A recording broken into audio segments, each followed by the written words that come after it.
Friends, video को start करने से पहले एक छोटा सा इंस्ट्रक्शन है। For the best test series और बुक्स फॉर एसएससी जेईई का लिंक मैंने नीचे डिस्क्रिप्शन में डाला हुआ है। इसके अलावा आप हमारा टेलीग्राम चैनल भी ज्वाइन कर सकते हैं, जिसका लिंक आपको नीचे डिस्क्रिप्शन में और फर्स्ट कमेंट बॉक्स में मिल जाएगा। तो चलिए अब हम अपना वीडियो कंटिन्यू करते हैं।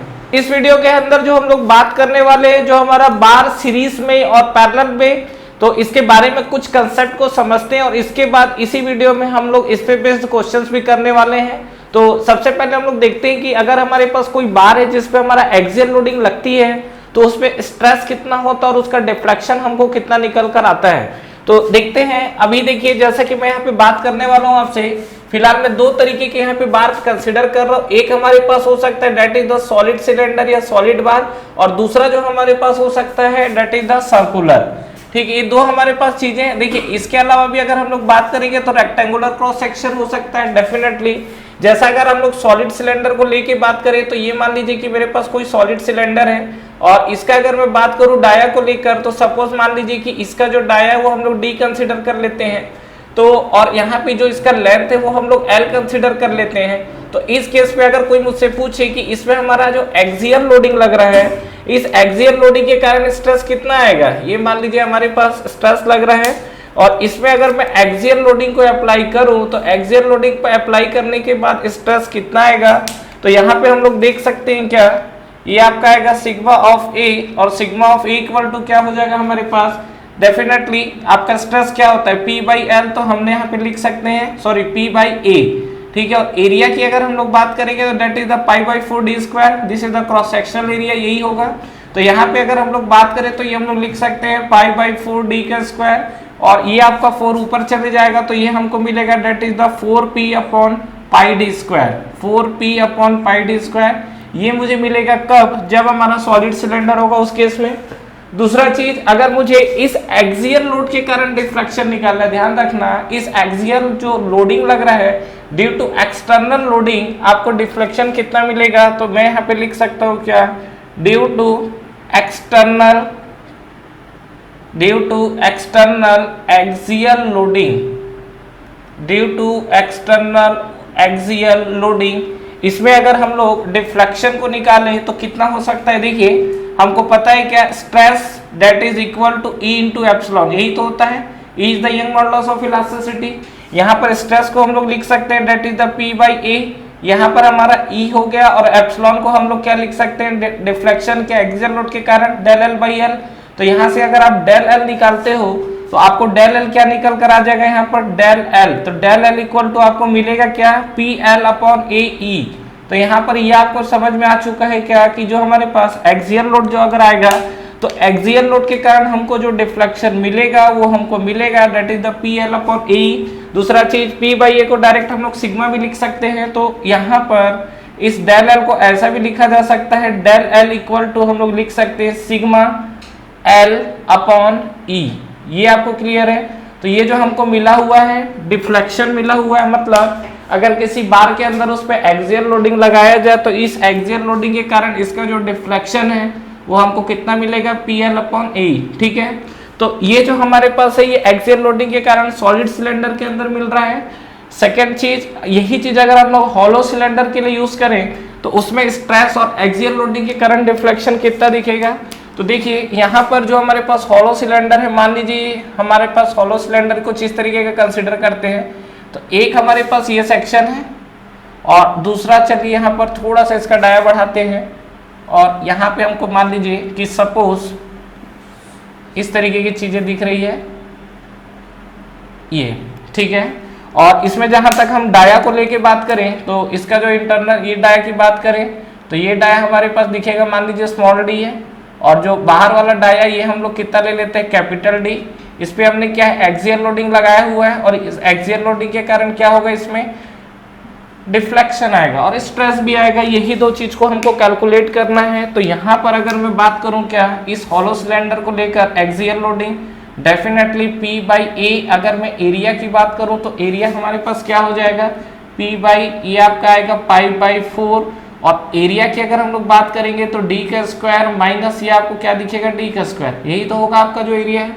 कैपिटल डी का स्क्वायर माइनस स्मॉल डी का स्क्वायर। ज्यादातर केसेस में आपको क्या दिखेगा और मैक्सिमम नंबर ऑफ क्वेश्चन जब आप सॉल्व करोगे तो आपको ये दिखेगा, ज्यादातर जब आपका हॉलो सिलेंडर होता है तो कभी भी वो क्या करता है, small dia to capital dia का रेशियो देगा या capital dia to small dia का रेशियो देगा। जैसे मान लीजिए यहाँ पर डी बाई डी, इसको मैं कंसिडर कर लेता हूँ के, और ये आपका लेस देन 1 होगा। ये आप समझ पा रहे हो, लेस देन 1 होगा। ज्यादातर आपको ऐसा रेशियो देता है, the ratio of internal dia to the external dia, और वो आपको पर्टिकुलर कुछ रेशियो देगा। तो यहाँ पे अगर मुझे निकालना हो तो ये हमारे पास जो सिग्मा ए इक्वल टू आपको क्या मिल रहा है, that is the P by A, और P by A equal to हमको मिल जाएगा 4, आपका ऊपर चले गया तो ये हमको मिलेगा 4p अपन पाई, और यहाँ पे हम लोग लिख सकते हैं क्या, अच्छा यहाँ पे डी स्क्वायर को आप कॉमन ले लो, ठीक है, इसी को मैं सॉल्व कर रहा हूँ। यहाँ पे आप डी स्क्वायर को आप कॉमन ले लीजिए तो फाइनली आपके पास क्या बचेगा, 1 माइनस डी का square divide by capital D का स्क्वायर, यही होगा। और इसको हम लोग लिख सकते हैं के। तो यहाँ पे अगर हम लोग बात करेंगे एक्सियल लोडिंग के लिए तो ये आपको क्या मिलेगा, ये आपको मिलेगा 4p डिवाइड बाई ये आपको मिलेगा पाई डी स्क्वायर, ठीक है। और यहाँ पे अगर बात करोगे तो 1 माइनस के का स्क्वायर, 1 माइनस के का स्क्वायर, तो ये जो हमको मिल रहा है this is the axial loading. Clear है यहाँ तक। तो सॉलिड सिलेंडर के लिए अगर हम लोग बात करेंगे तो जब आपका एक्सियल लोड P लग रहा है तो ये आपका डिफ्लेक्शन है, और अगर आपका होलो सिलेंडर है तो उसके लिए जो हमारा स्ट्रेस निकल कर आया हुआ है। और अगर आपको डिफ्लेक्शन चाहिए तो डिफ्लेक्शन के लिए हम लोग क्या कर सकते हैं, यहाँ पे कुछ नहीं है, PL अपॉन AE बस है। डेफिनेटली यहाँ भी यही एक्सप्रेशन आने वाला है, कोई भी आप सेक्शन उठा के देख लीजिए तो डेल L इक्वल टू आपको आएगा PL अपॉन AE। जो L है इसका L हम लोग कितना है, L हम लोग लेंथ कंसीडर कर रहे हैं, लेंथ ऑफ द क्या है, सिलेंडर। तो यहाँ पर PL अपॉन AE जो आपको दिख रहा है, तो यहाँ पर P आपका एक्सियल लोडिंग है, तो यहाँ पर हमने लिख दिया है दिस इज द PL यहाँ तक, तो ठीक है। एरिया आप क्या लोगे, this is the pi by 4, और यहाँ पे हम लोग लिख सकते हैं D square minus of D square, और ये आपको क्या मिला हुआ है E, ठीक है। 4 आपका ऊपर चले गया तो डेल L इक्वल टू आपको मिल जाएगा क्या, 4PL, ठीक है। ये आपको मिलेगा 4PL और ये आपको मिलेगा पाई E, और यहाँ पे अगर आप देखोगे तो ये आपको क्या मिलेगा, D का स्क्वायर माइनस ऑफ ये आपको दिखेगा D का स्क्वायर। तो ये जो आपको मिलेगा एक्सियल लोड के कारण जो आपका डिफ्लेक्शन है डेल L, वो आपको मिलेगा this is the 4PL upon pi D का स्क्वायर माइनस D का स्क्वायर। क्लियर है। तो इस चीज को आप जरूर ध्यान रखिएगा। ये हमारा जो बात हो रहा है ये सॉलिड और हॉलो सिलेंडर को लेकर बात है, और इसमें हमने जो भी बात किया हुआ है एक्सियल लोड के कारण स्ट्रेस निकालना हमने देखा हुआ है, और दूसरा चीज हमने कितना उस पर डिफ्लेक्शन आया हुआ है ये देखा है। अब हम लोग बात करते हैं कि जैसे अगर हमारा बार सीरीज में होगा, पैरेलल में होगा, तो सबसे पहला चीज हम चीजों को कैसे जस्टिफाई करेंगे, कैसे चीजों को समझेंगे कि कौन सा बार हमारा सीरीज में है और कौन सा बार हमारा पैरेलल में है। तो ये हमारे पास दो कंक्लूजन तो ये हमारे पास निकल कर आ चुका है। और सेकंड कहानी अगर हम लोग देखें यहाँ पर, तो bar in series and bar and parallel, तो इस कंडीशंस के लिए अगर मैं बात करूं तो हमको क्या चीजें दिखेंगे। अगर जैसे मान लीजिए हम लोग यहाँ पे बात करते हैं तो यहाँ पे हमको देखना है बार इन सीरीज एंड पैरेलल, जो आपकी कहानी यहाँ पर वो हमको देखना है बार इन सीरीज और बार इन पैरेलल। तो सबसे पहले समझते हैं कि जो बार आपका सीरीज में होता है तो क्या होगा और कैसे हम लोग आइडेंटिफाई करेंगे। ठीक है, देखिए कोई भी बार आपका सीरीज में है, आपको डायग्राम दो तरीके से दिख सकता है। अब बात है बार सीरीज में होने का क्या मतलब है। देखिए क्या होता है कि अगर हमारे पास अलग अलग डार के अलग अलग जो डाया है, डायामीटर के अगर बार है उसको अगर मुझे कनेक्ट करना हो, जैसे मान लीजिए कि ये हमारे पास एक एंड है, इस पे मैंने एक डायामीटर के कनेक्ट किया है, ये हमने ये दूसरे डायामीटर का कनेक्ट कर दिया और ये इसका एक्सिस है। ठीक है, दूसरा केस आपका ये भी हो सकता है। अच्छा, ये जो हमारे पास डाया है इस तरीके से, इस पे हमने क्या किया फ्रेंड्स, एक्सियल लोडिंग लगाया हुआ है, और ये हमारे पास जो एक्सियल लोडिंग है ये हमारे पास एक्सियल लोड P लगा हुआ है। ठीक है, और इसमें अगर जैसे मैं बात करता हूँ तो यहाँ पे देखिए ये आपका जो लेंथ है और इसका भी आपका कुछ लेंथ होगा। यहाँ पे सपोज मान लेते हैं कि इसका जो डाया है इसको हम लोग D1 ले लेते हैं, इसका हम लोग डाया D2 ले लेते हैं। ठीक है, और यहाँ पे जैसा कि हम लोग बात करें तो इसका ठीक है लेंथ की अगर बात करें तो इसका हम लोग लेंथ है, इसका लेंथ मान लीजिए हमारे पास L1 है, और यहाँ पे जो हमारे पास लेंथ है ये हमको L2 मिला है। ठीक है, जहाँ तक यंग मॉडुलस ऑफ इलास्टिसिटी की बात करते हैं, मान लीजिए दोनों सेम मटेरियल का बना हुआ है तो ये सेम होगा, अदरवाइज आपको ई अलग अलग मिलेगा। ठीक है, कुछ भी हो सकता है। चलिए E1 E2 में अलग ही ले लेता हूँ, जहाँ सेम होगा तो सेम ले लेंगे।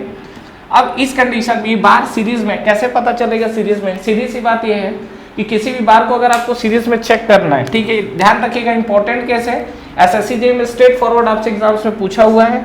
When the bar in series, तो सीरीज के केस में आपका होता क्या है, जब आप कोई भी लोड लगाते हैं P, तो यहाँ पे अगर आप देखेंगे तो ये जो आपके पास P लग रहा है, जो भी आपके पास लोड लग रहा है, ये दोनों में आपको क्या लगेगा? सेम लगेगा। अगर ये बार को मैं 1 दे देता हूँ, इस बार को मैं सेकंड दे देता हूँ, ये सेकंड नंबर का अगर बार है, तो P1 इक्वल टू आपको क्या दिखेगा? That is equal to P2। ये जो आपको है ये आपका दिखेगा P1 इक्वल टू P2, मतलब जितना लोड आपका बार 1 बियर करेगा उतना लोड आप बार 2 बियर करेगा। हालांकि आपको देख के समझ में नहीं आ रहा होगा कि आपका इक्वली डिस्ट्रीब्यूट हो, तो आप ये भी समझ सकते हो क्या, इसके अंदर जो टोटल आपको डिफ्लेक्शन मिलेगा वो आपको मिलेगा डेल 1 प्लस डेल 2। सीधी सीधी बात ये है।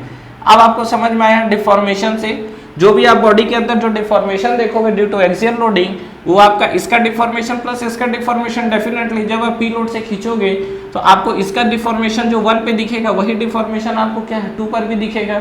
तो यहाँ पर अगर मैं जैसे डेल को लेके बात कर रहा हूँ तो डेल इक्वल टू आपको क्या मिलेगा? Del 1 plus del 2। अब यहाँ पे जैसे फर्स्ट के लिए देखो, यहाँ पर जैसे हमको P निकालना है तो P1 इक्वल टू P2 मिलेगा, that is equal to P। P1 equal to P2 जो मिलेगा ये किसके बराबर होगा? ये आपको P के बराबर होगा। लेकिन यहाँ पे अगर हम लोग बात कर रहे हैं तो ये आप टोटल डिफ्लेक्शन अगर आप निकालोगे यहाँ पर, this is a total deformation, तो ये आपको डेल 1 के कारण क्या मिलेगा? यहाँ पे अगर हम लोग देखें तो ये हम लोग लिख सकते हैं क्या, देखो P का आपका सेम है, P जो है अगर आपका दोनों में सेम लग रहा है तो ऐसे तो हम लोग लिखेंगे, देखो P1 L1 upon A1 E1, ये आपका आएगा, प्लस इसके लिए क्या आएगा? P2 L2 upon A2 E2। तो किसी भी चीज को, यही कंसेप्ट आपका स्प्रिंग में भी यूज होता है। कई लोग कंफ्यूज होते हैं स्प्रिंग को लेकर कि कौन सा सीरीज में कौन सा पैरेलल में। कंसेप्ट आपका यही है कि अगर आपकी सीरीज में कोई भी बार या स्प्रिंग अगर आपका सीरीज में है तो सीरीज में आपका जो भी डिफ्लेक्शन होता है वो summation of the all the जितनी भी इसके पार्टीशन है उसका आपका क्या होगा? डिफ्लेक्शन के समीशन के बराबर होगा। अच्छा, ये चीज हमारे पास एक बार हो गया। दूसरा बार हमारे पास अगर मैं बात करूं सीरीज में ही, तो सीरीज में आपको इस तरीके का डायग्राम छोड़ के इस तरीके के डायग्राम्स भी दिखते हैं। ठीक है, ये हमारे पास एक बार है और ये हमारे पास उससे कनेक्टेड दूसरा बार है। ठीक है, और इसमें अगर हम लोग बात करेंगे तो ये हमारे पास एक्सिस है। ठीक है, और इस एक्सिस में अगर हम लोग लोडिंग की बात करें तो ये हमारे पास एक्सटर्नल लोडिंग है।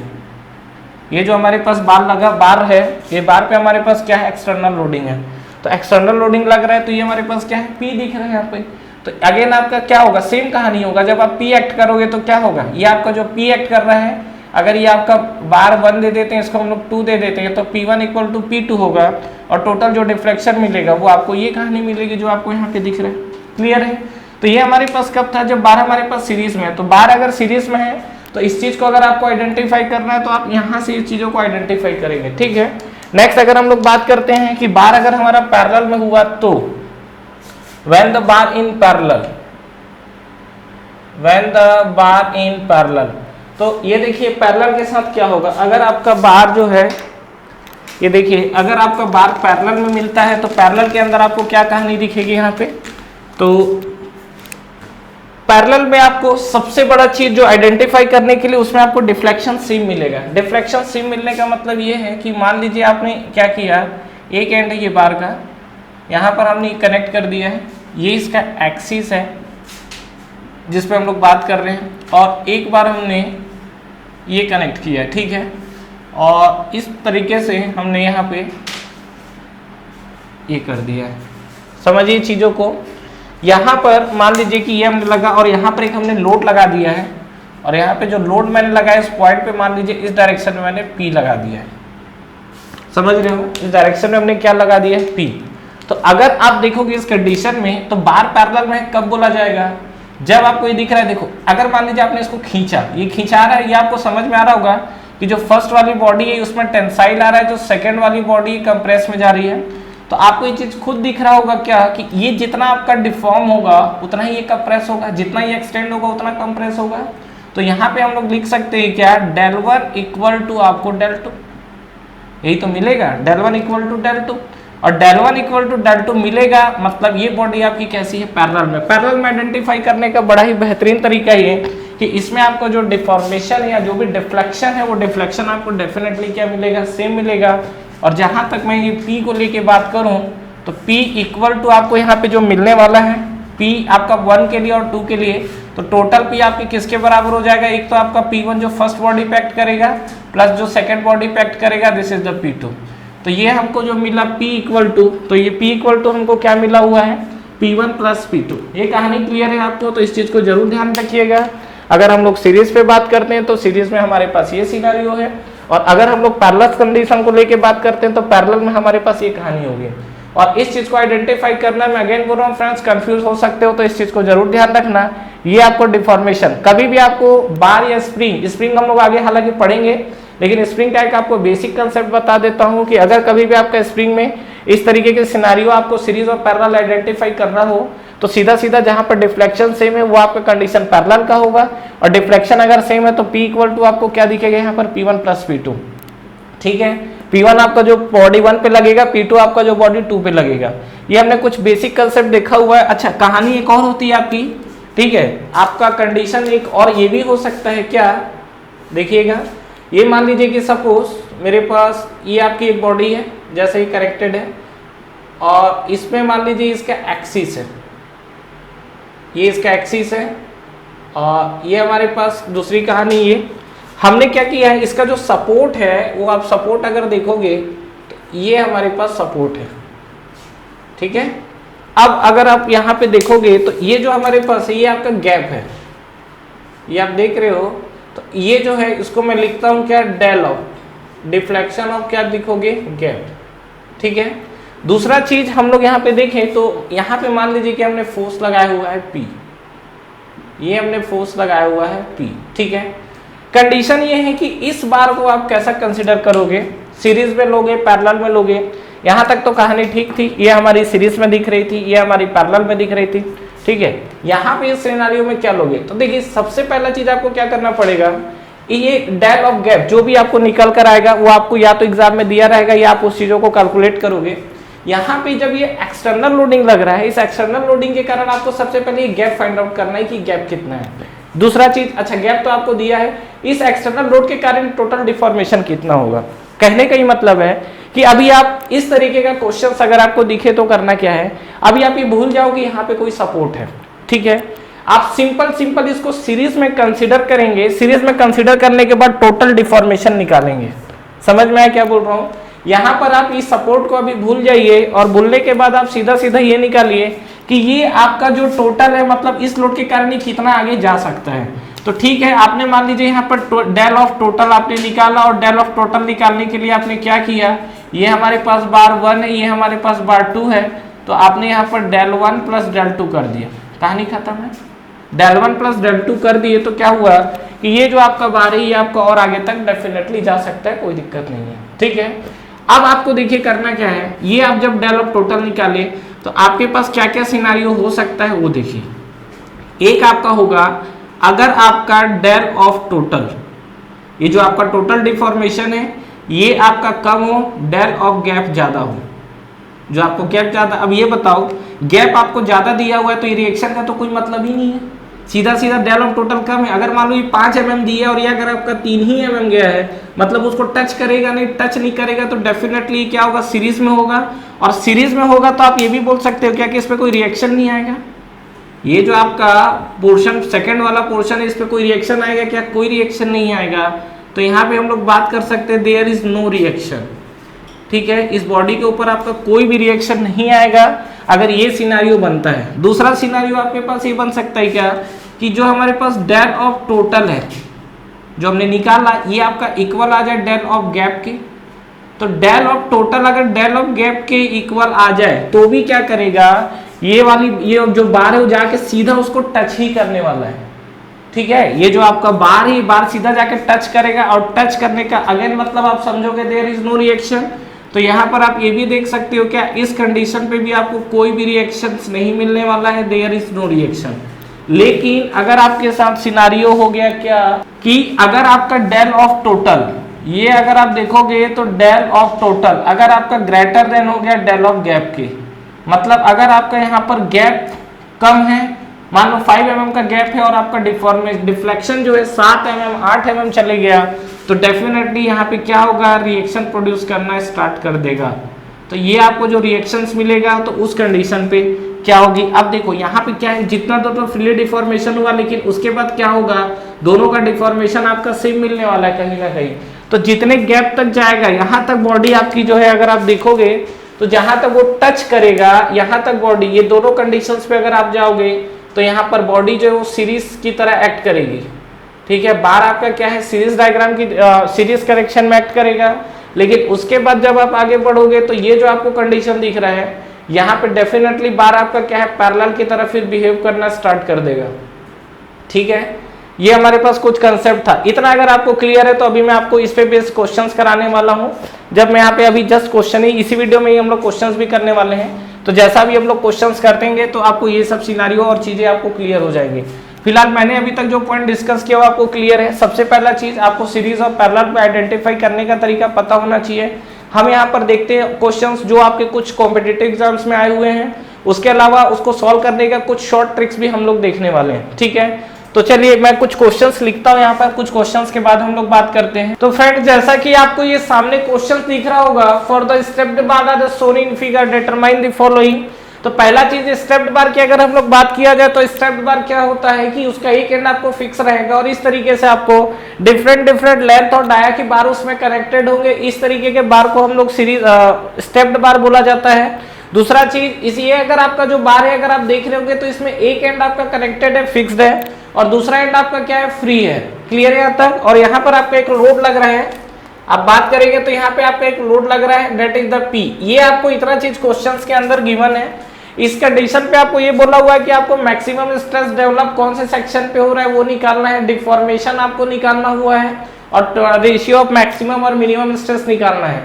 तो इस कंडीशंस पे अगर आप देखेंगे तो मैक्सिमम स्ट्रेस आपको कहां पर दिखेगा, तो कहीं ना कहीं जो स्ट्रेस होता है P बाई ए होता है, तो P पे भी डिपेंड करेगा और A पे भी डिपेंड करेगा। सीधी सी अगर बात किया जाए, पहला चीज तो आपको सबसे पहला काम है आपको ये चीज आइडेंटिफाई करना कि बार आपका सीरीज में है कि पैरेलल में है। यहाँ पर देखिए आपका एक एंड कनेक्टेड है, दूसरे एंड पे फोर्स लग रहा है, मतलब डेफिनेटली ये जो है आपका बार, स्टेप्ड बार आपका सीरीज में कनेक्टेड है। इसको मान लीजिए बार 1 दे देते हैं, इसको बार 2 लिख लेते हैं और इसको हम लोग बार 3 लिख लेते हैं। और यहाँ से हमको ये समझ में आ गया है क्या कि ये बार हमारा सीरीज में है। ये आपको नहीं दिया, ये आपको चीजें आइडेंटिफाई करनी है। तो अब यहाँ से हम लोग फर्स्ट पार्ट को निकालते हैं। तो देखो, अगर आपका बार सीरीज में है तो मुझे ये समझ में आ गया कि जो आपका P है वो तीनों बॉडी के लिए आपका सेम होने वाला है। तो हम लोग यहाँ पर ऐसा लिख सकते हैं क्या, इस सिनारियो को अगर हम लोग देखें तो सबसे पहला चीज निकालते हैं मैक्सिमम स्ट्रेस डेवलप, तो निकालेंगे, लेकिन उससे पहले हमको यहाँ पर ये समझ में आ चुका है कि जो आपका P1 है that is equal to P2 that is equal to P3, और ये आपको किसके बराबर मिल रहा है, P के बराबर मिलेगा। क्लियर है यहाँ तक। अच्छा, क्या डिफ्लेक्शन भी सेम होगा इसमें? नहीं, जो डिफ्लेक्शन होगा तो टोटल डिफॉर्मेशन अगर हम लोग यहाँ पे निकालें तो total deformation del of total अगर आप देखोगे तो आपको क्या मिलेगा, बॉडी 1 का जितना डिफॉर्मेशन हुआ है डेल 1 प्लस आपको मिलेगा डेल 2 प्लस आपको मिलेगा डेल टी। पहला चीज देखिए, ये आपको जरूर लग रहा होगा कन्वेंशनल क्वेश्चन है, लेकिन यहाँ से एक एक पार्ट आपके ऑब्जेक्टिव क्वेश्चंस में आते हैं। हमारा मोटो है कि देखिए मैं आपको ये जो सब्जेक्ट अभी चल रहा है इस पे काफी कुछ कन्वेंशनल कराने वाला हूँ, लेकिन वो कन्वेंशनल क्वेश्चन जब तक आप नहीं करोगे आपके ऑब्जेक्टिव के क्वेश्चंस और कंसेप्ट क्लियर नहीं होंगे। इसीलिए इससे हम लोग अगर ऑब्जेक्टिव क्वेश्चंस की तरफ मूव करेंगे कन्वेंशनल से ऑब्जेक्टिव, तो ये हमारे लिए ज्यादा फ्रूटफुल होगा। तो देखिए यहाँ पे अगर हम लोग बात करें तो जैसा कि हम लोग देख रहे थे P1 P2 है, अब तीनों में आपका P लग रहा है डेफिनेटली, सिग्मा इक्वल टू आपका क्या लगता है, क्या होता है P बाई ए, और P तो आपका तीनों जगह कांस्टेंट है, मतलब जिसका एरिया कम होगा उस पर स्ट्रेस ज्यादा होगा डेफिनेटली। अब यहाँ देखिए इसका एरिया तो इसका डाया तो D है, लेकिन इसका D/2 है, इसका भी D/2 है, मतलब डेफिनेटली फर्स्ट और जो थर्ड बार की बात कर रहे हैं, फर्स्ट और थर्ड बार में आपको जो डाया है वो आपको कम दिख रहा है कंपेयर टू सेकेंड, तो डेफिनेटली फर्स्ट और थर्ड में आपका स्ट्रेस ज्यादा आएगा। तो यहाँ पे अगर हम लोग बात करें तो निकालते हैं सबसे पहला हम लोग मैक्सिमम स्ट्रेस के लिए। तो मैक्सिमम स्ट्रेस अगर आइडेंटिफाई करना है तो सबसे पहले हम लोग बार 1 में आते हैं। तो देखिए बार 1 में क्या होगा, सिग्मा 1, ठीक है, ये फर्स्ट पोर्शन में कैलकुलेट कर रहा हूँ यहाँ पर सिग्मा 1, तो सिग्मा 1 इक्वल टू क्या होगा P बाई ए, ठीक है, और एरिया अगर देखोगे तो एरिया क्या लोगे 1, तो that is equal to P by ए, पाई बाई 4, यहाँ तक तो ठीक है, लेकिन यहाँ पर आपको D के जगह D/2 का स्क्वायर होगा। तो जब आप इसको सिंप्लीफाई करेंगे तो क्या होगा, देखो ये आपका 4 और ये 16, तो ऊपर आ गया आपका 16p/πd², ये आपको फर्स्ट में मिला।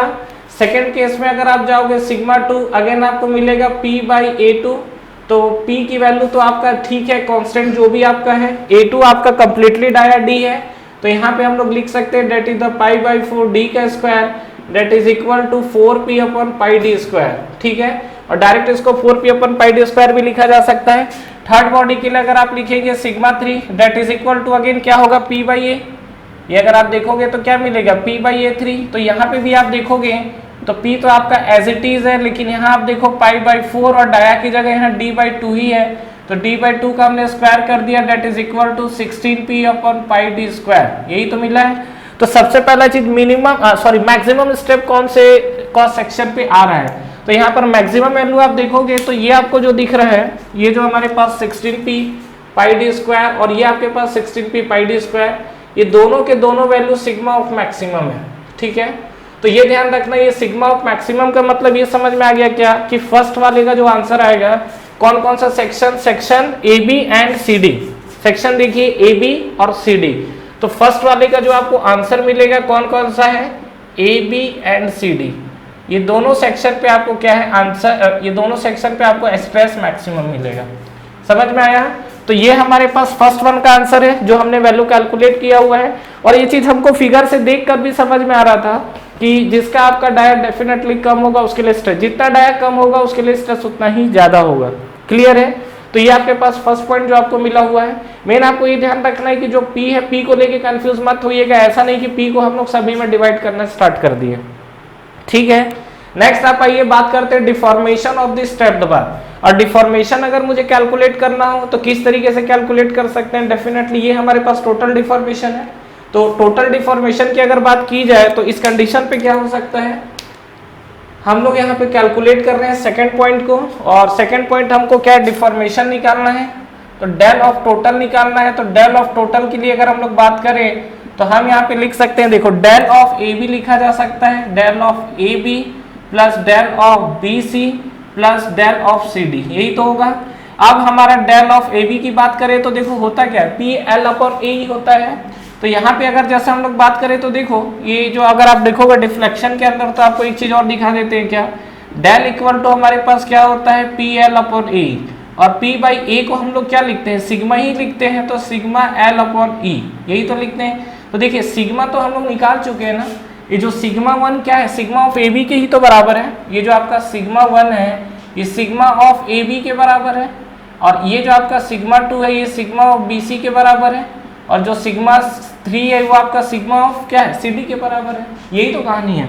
तो यहाँ पे काम करो, सीधा सीधा क्या करते हैं, यहाँ पे हम लोग लिख सकते हैं, देखो sigma of A B into L by E, ठीक है, प्लस यहाँ पे भी हम लोग लिख सकते हैं sigma of B C into L by E. ये तो मैं आपको क्या है आराम से थोड़ा लेंदी करके बता रहा हूँ, अगर आपको चीजें क्लियर है तो आप इस यहाँ से डायरेक्ट आगे भी बढ़ सकते हो। किस तरीके से, यहाँ से देखो एल आपका तीनों के लिए लेंथ सेम है और ई भी आपका मटेरियल सेम है, तो यहाँ पर आप एल बाई ई को तो आप कॉमन ले लो। अब सिग्मा ऑफ ए बी को यहाँ लिखिए, ए बी आपका क्या है 16p/πd², तो 16p/πd², ठीक है, प्लस यहाँ पे एल बाई ई, तो सिग्मा ऑफ बी सी कितना आया है 4p/πd², तो यहाँ पर हम लिखते हैं that is the 4p/πd², plus ये अगर आप सी डी के लिए बात करोगे तो ये आपको क्या मिलेगा 16p, तो ये हमको मिलेगा 16p/πd², 16p/πd², ये मेरे पास चीजें मिल रही है।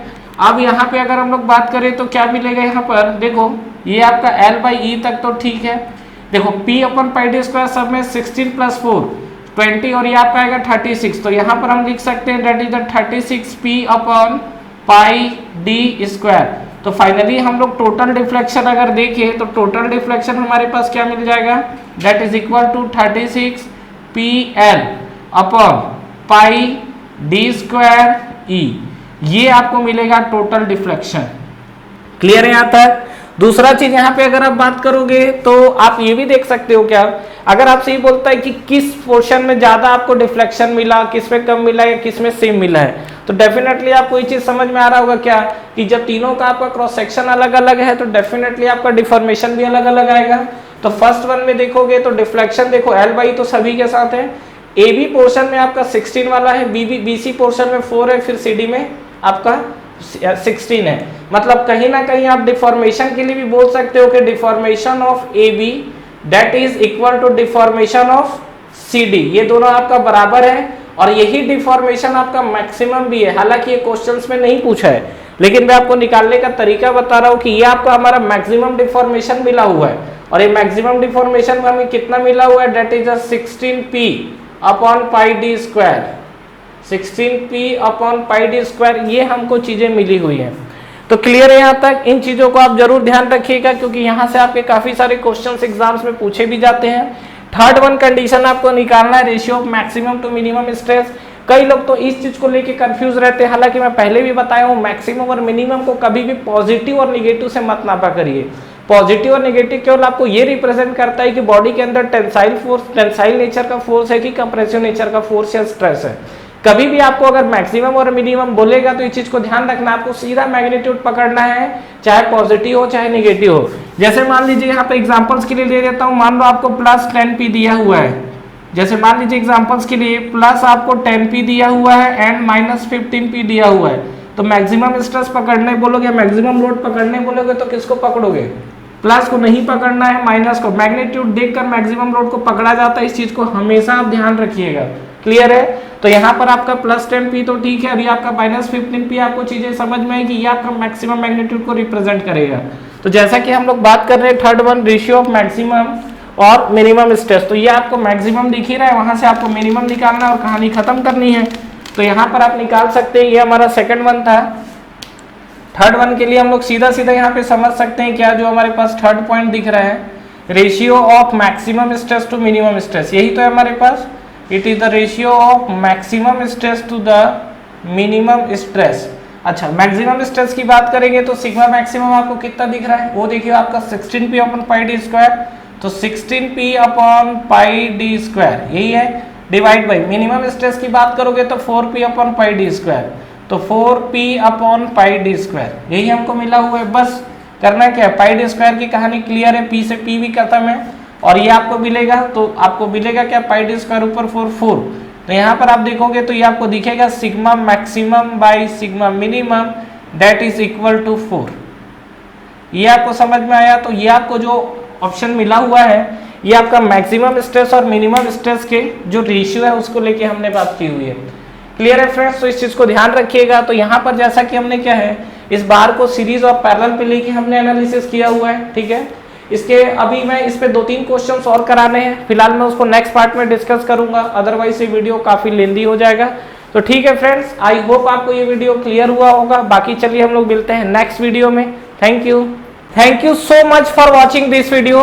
फ्रेंड्स, इस वीडियो को लाइक करिए, ज्यादा से ज्यादा फ्रेंड्स के साथ शेयर करिए और अगर आप इस चैनल पे नए हैं तो चैनल को सब्सक्राइब करना ना भूलें, बेल नोटिफिकेशन जरूर प्रेस करिएगा जिससे जो भी लेटेस्ट अपडेट है वो आप तक पहले पहुंचे। इसके अलावा आप हमारा टेलीग्राम चैनल भी ज्वाइन कर सकते हैं जिसका लिंक नीचे आपको डिस्क्रिप्शन में और फर्स्ट कमेंट बॉक्स में मिल जाएगा। Friends, for the best test series और बुक्स फॉर एसएससी जेईई का लिंक भी नीचे आपको डिस्क्रिप्शन में मिल जाएगा। तो ठीक है फ्रेंड्स, तैयारी करते रहिए। Wish you all the best.